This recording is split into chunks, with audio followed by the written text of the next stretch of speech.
As the war between LIV and the PGA Tour rages on, Tiger Woods has emerged as the face of the old order. He recently held a meeting in Delaware with some of the top players on tour as they tried to figure out a way to counter the growth of the Saudi-backed rival league. And today, we're going to talk about how this may have signaled the legend's next calling in golf. Let's dive in. First up, Tiger was a bystander for most of the year. It's safe to say that this has been golf's most tiring year in ages. The future of the sport is at stake right now, and these next few months are perhaps going to be the most crucial so far. LIV Golf is getting harder and harder to ignore, and the tension between the two camps is palpable. And perhaps surprisingly, the man whose incredible and extraordinary dominance triggered the game's fiscal prominence was a curious bystander while the landscape of the sport transformed around him. While Tiger was preparing for the all-important British Open, LIV's London launch and its follow-up event in Portland stole all the headlines. So between a few disappointing performances at the Masters and a missed cut at St. Andrews, the American superstar has had plenty of time to think about his life. He now has an extensive medical history and obvious physical limitations due to the fact that he's 46 years old. He's probably never going to play the same level he used to, and we're sure he's very much aware of this. The man with more net worth than most suburban neighbors took note of the Saudi-funded upstart with tons of swagger. He saw a bunch of big-name players ditch the prestigious PGA Tour for enormous amounts of cash, and so the undisputed GOAT decided to spring back into action.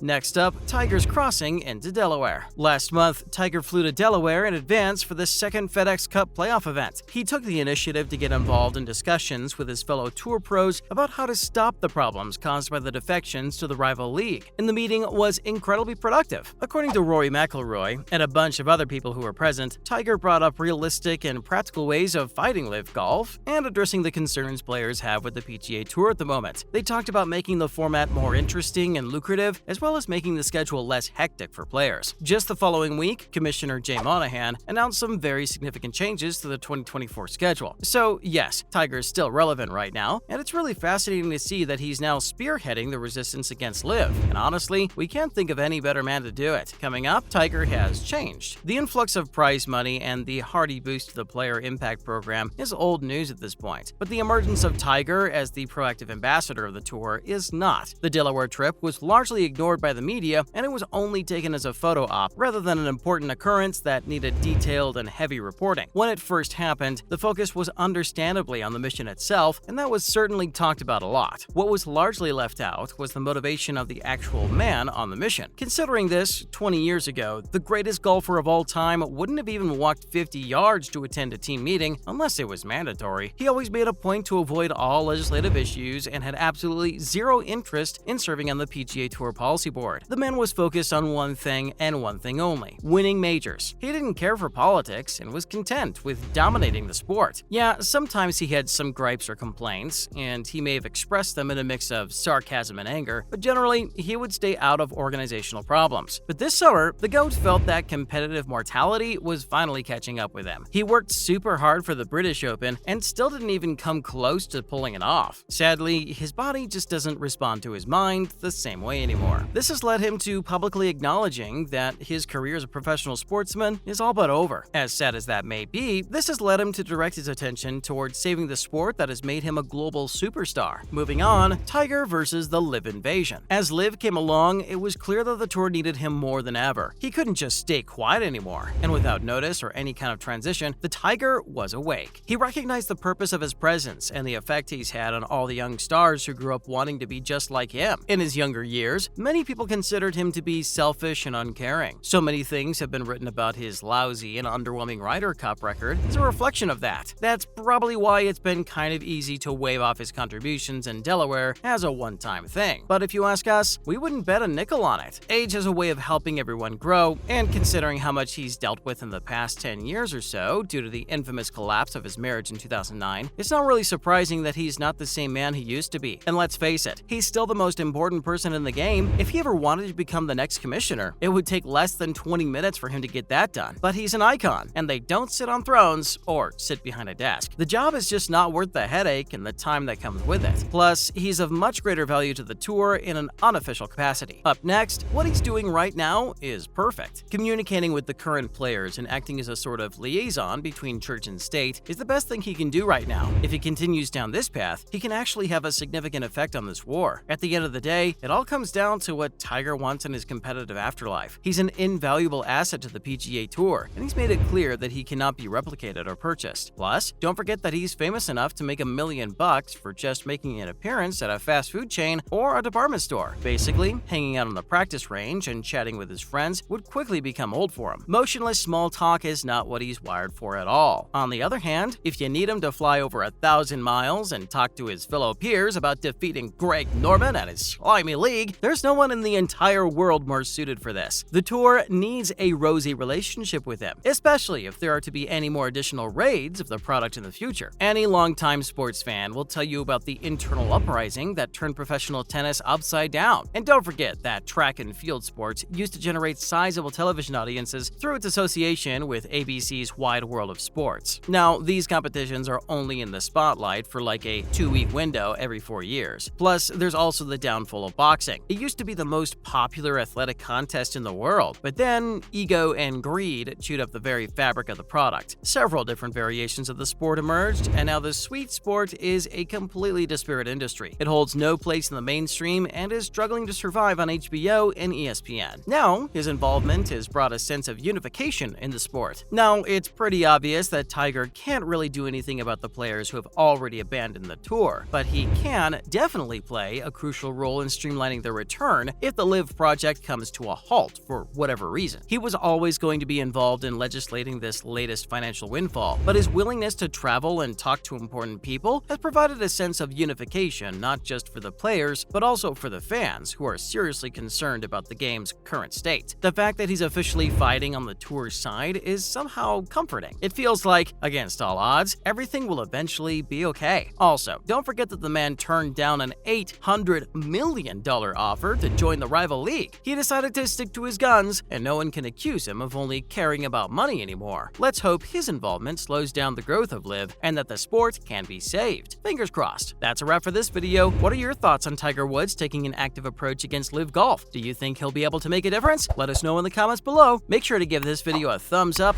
and subscribe to our channel for more videos like this. Goodbye for now, and see you in the next one.